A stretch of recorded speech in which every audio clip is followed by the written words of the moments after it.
What's going on, YouTube? And welcome back to Goal Line Hockey. It's your boy Kevin Forte. Guys, we're taking a look today at the Edmonton Oilers as they have hit the free agency market, and they made a pretty bold statement during free agency. So we'll take a look at some of the moves that Ken Holland made this summer. So let's start it off looking at Derek Ryan, the 34-year-old center forward, signing a 2-year, $2.5 million contract with the Oilers. Derek Ryan has not been too far down the road. He's played with the Calgary Flames, so he has that experience in Alberta. This is a good fit for the Oilers and Derek Ryan.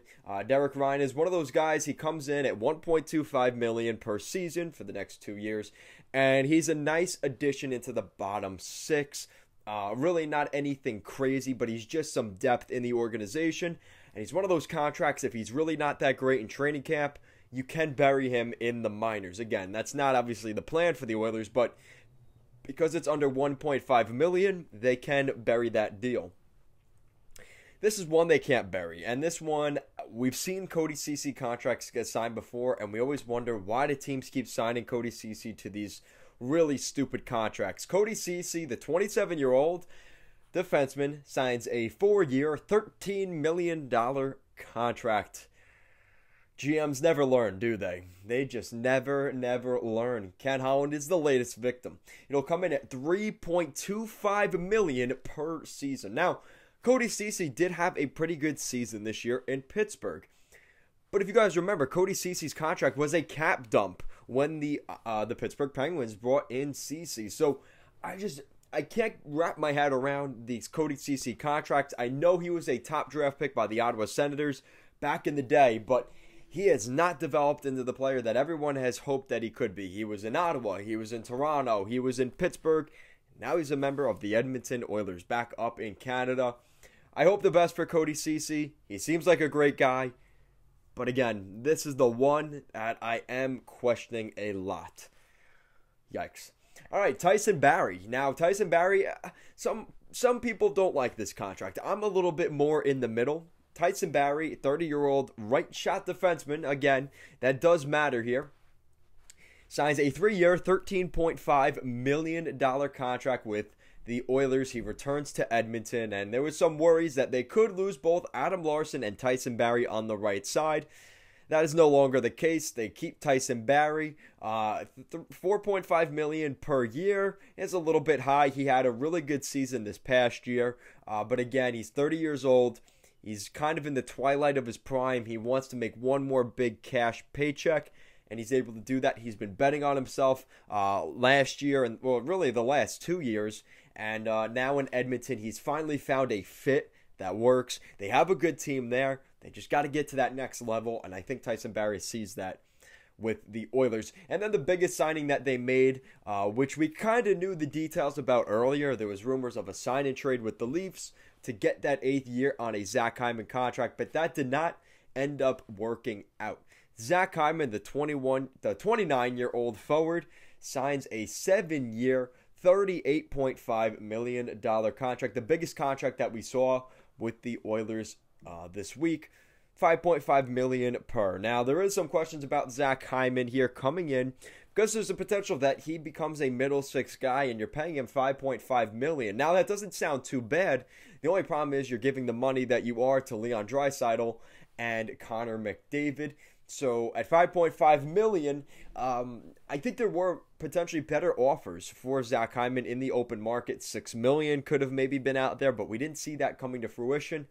5.5 for 7 years, and I think Zach Hyman likes the fit. He's willing to play in the lower levels of the team. He's not, they're not, Ken Holland isn't selling Zach Hyman that, listen, you are a first-line player. You're going to be playing with Leon Draisaitl and Connor McDavid every day. That's not necessarily the case.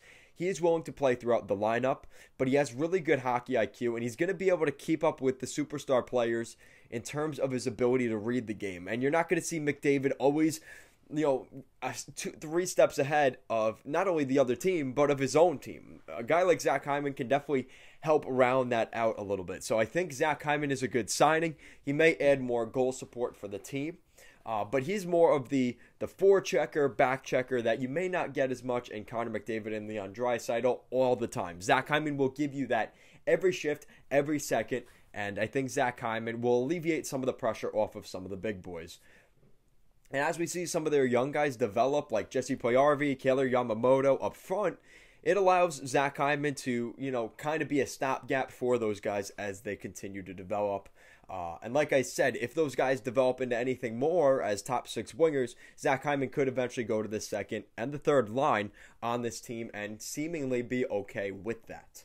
But there is questions about the Oilers in terms of cap space. They are one of those teams that, again, with some of those big contracts like Draisaitl and McDavid, it does push them closer to the salary cap ceiling.